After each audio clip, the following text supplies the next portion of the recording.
আসসালামু আলাইকুম and welcome to the Farhan's notes channel. So আজকের ভিডিও তোমরা ইতোমধ্যে বুঝতেই পেরে গেছো, যারা নটর ডেম ভর্তি পরীক্ষা দিবে, তাছাড়া হলি ক্রস এবং সেন্ট জোসেফ ভর্তি পরীক্ষা দিবে, এই তিনটা কলেজে ভর্তি পরীক্ষা হয়। তো এই ভর্তি পরীক্ষায় আসলে কি রকম প্রশ্ন হয়, এমসিকিউ হবে না শর্ট কোশ্চেন হবে। এখানে তোমরা হয়তো আগে থেকে জানো যে কোনো রকম সৃজনশীল প্রশ্ন আসবে না। এবং আরেকটা বিষয় যে তোমরা কিন্তু পরীক্ষার আগে কখনোই জানতে পারবা না যে পরীক্ষাটা আসলে কি হবে, এমসিকিউ হবে না শর্ট কোশ্চেন হবে, মানে এক কথায় উত্তর হবে। এটা তোমরা পরীক্ষার হলে গিয়েই বুঝতে পারবে যে আসলে পরীক্ষাটা কি হবে। তো এখন এই সমস্যাটার সমাধান কি, তোমরা এমসিকিউ এর জন্য প্রিপারেশন নিবে না শর্ট কোশ্চেনের জন্য প্রিপারেশন নিবে? এটার সিম্পল একটা সলিউশন হচ্ছে তোমরা শর্ট কোশ্চেনের জন্য প্রিপারেশন নাও।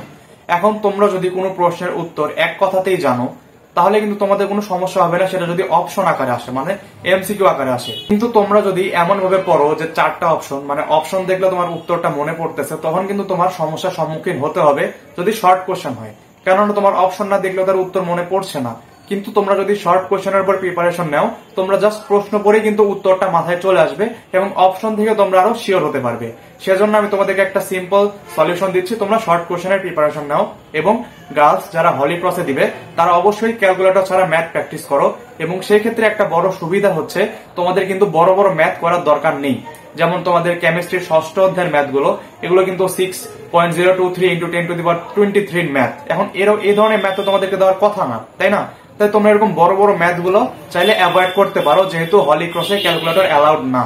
আর নটর ডেমে কিন্তু ক্যালকুলেটর অ্যালাউড, গত বছরে অ্যালাউড ছিল, তার আগের বছরে অ্যালাউড ছিল, আশা করি এই বছরেও ক্যালকুলেটর থাকবে। কিন্তু সেন্ট জোসেফে কিন্তু গত বছরে ক্যালকুলেটর অ্যালাউড ছিল না। তো এই বিষয়টা একটু নজরদারিতে রাখতে হবে। যারা সেন্ট জোসেফে পরীক্ষা দিতে ইচ্ছুক তারা কিন্তু ক্যালকুলেটর ছাড়াই প্র্যাকটিস করতে থাকো। এবং ক্যালকুলেটর ছাড়া প্র্যাকটিস করবে কোনগুলো, ইজি গুলো, যেগুলোতে ক্যালকুলেটর লাগে না সেগুলো ফ্রি হ্যান্ডে করার প্র্যাকটিস করবে।